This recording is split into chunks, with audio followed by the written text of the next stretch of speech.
Selamat datang bagi para orang tua calon baptis. Pada pertemuan sebelumnya, kita sudah mendalami tentang keluarga sebagai gereja rumah tangga yang menghidupi tugas-tugas gereja, yaitu persekutuan, pelayanan, hidup doa, kesaksian, dan pengajaran. Pada kesempatan ini, kita akan mendalami panggilan orang tua sebagai guru pengajar dalam keluarga.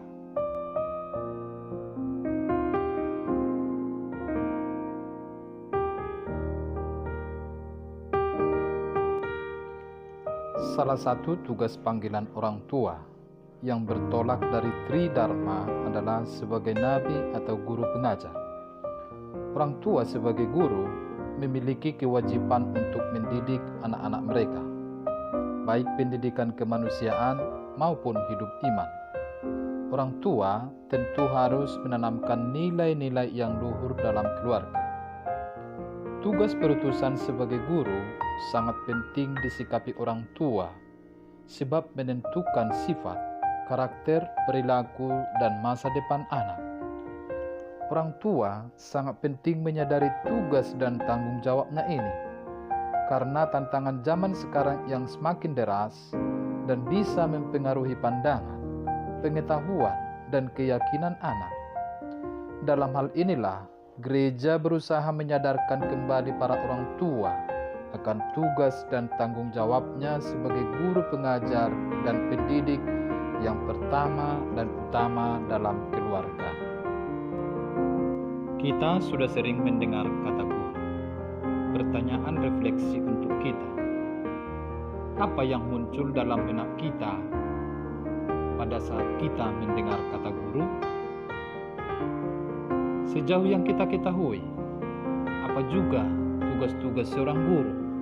Lalu, dalam keluarga, hal apa yang dilakukan oleh orang tua yang ada kesamaannya dengan yang dilakukan guru di sekolah?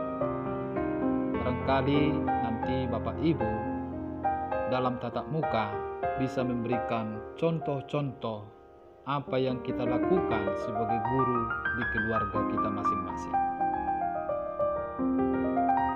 Jika tadi sudah kita mendengar apa itu guru dan apa tugas guru pada umumnya, sekarang mari kita lihat apa doktrin gereja dan perintah Tuhan berkaitan dengan tugas kita sebagai guru bagi anak-anak kita di tengah keluarga.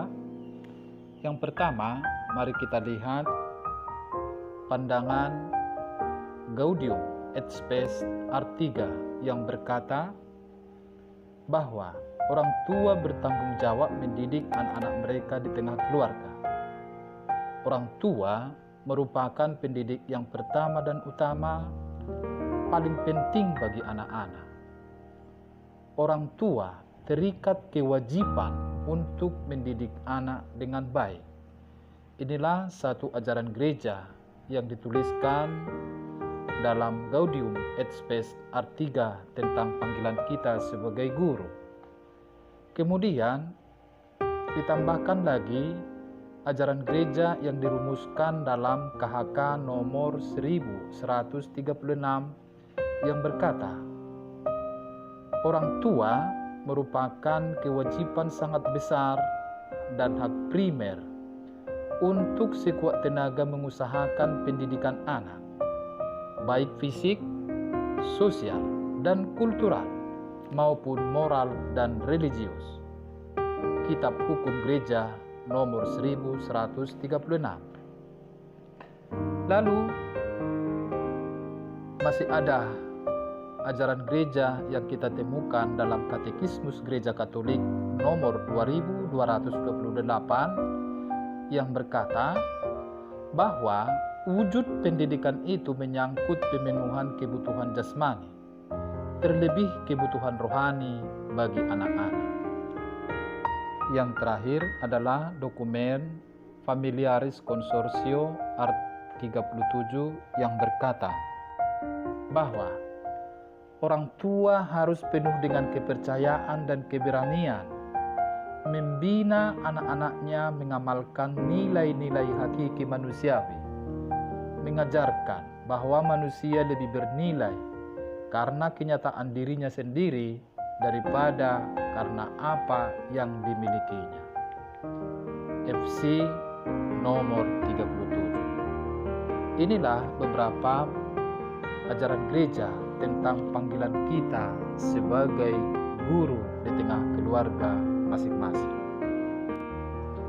Tindak lanjut dari panggilan orang tua sebagai guru bagi anak-anak telah ditegaskan pada saat kita mengucapkan janji perkawinan. Pastor bertanya, "Bersediakah kalian dengan penuh kasih sayang menerima anak-anak yang dianugerahkan Allah kepada kalian dan mendidik mereka sesuai dengan hukum Kristus dan gerejanya?" Kita pun dan Bapak Ibu pun dengan tegas menjawab, "Ya, kami bersedia." Yesus berkata, "Ajarlah mereka." Artinya, tugas orang tua tidak berhenti pada pembaptisan anak saja, tetapi harus berlanjut pada pengajaran. Orang tua adalah pengajar pertama dan utama serta tak tergantikan.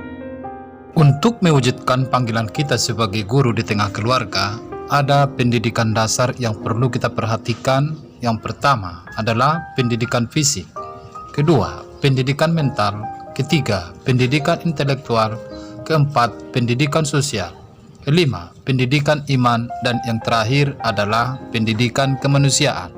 Inilah pendidikan dasar yang mesti kita tanamkan secara kuat sejak dini dalam diri anak-anak kita.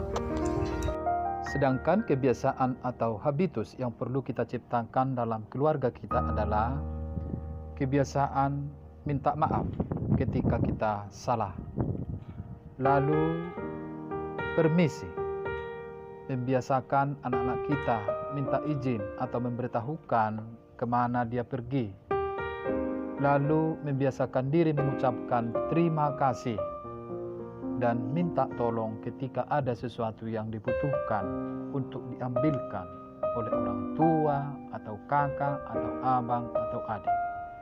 Inilah 4 kebiasaan atau habitus keluarga yang perlu kita kuatkan sejak dini dalam diri anak-anak kita. Nah, sekarang mari kita lihat pandangan kitab suci akan tugas dan panggilan kita sebagai guru bagi anak-anak kita yang terdapat dalam kitab Ulangan 6 ayat 4-7 yang berkata demikian, "Dengarlah hai orang Israel, Tuhan itu Allah kita, Tuhan itu Esa. Kasihilah Tuhan Allahmu dengan segenap hatimu dan dengan segenap jiwamu dan dengan segenap kekuatan. Apa yang kuperintahkan kepadamu pada hari ini haruslah engkau perhatikan. Haruslah engkau mengajarkannya berulang-ulang kepada anak-anakmu dan membicarakannya apabila engkau duduk di rumahmu, apabila engkau sedang dalam perjalanan, apabila engkau berbaring, dan apabila engkau bangun." Tuhan bersabda kepada orang Israel agar mereka mengasihi Tuhan Allah dengan segenap hati, dengan segenap jiwa, dan dengan segenap kekuatan, supaya mereka mendapat berkat. Ajaran ini harus disampaikan oleh orang tua Israel kepada anak-anaknya secara berulang kali dalam berbagai kesempatan dan situasi, sampai anak-anak memahami dan mengimani Tuhan. Sabda Tuhan kepada bangsa Israel juga berlaku bagi orang tua zaman sekarang.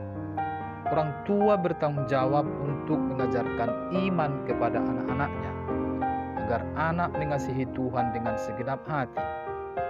Kasih kepada Tuhan ditampakkan dalam kasih kepada sesama. Orang tua harus tekun dan setia mendidik anak-anaknya dalam iman, dan setia mengasihi Allah setiap saat. Sekian dan terima kasih, mudah-mudahan bermanfaat. Sampai ketemu di pembekalan berikutnya. Kita bernyanyi lagu penutup.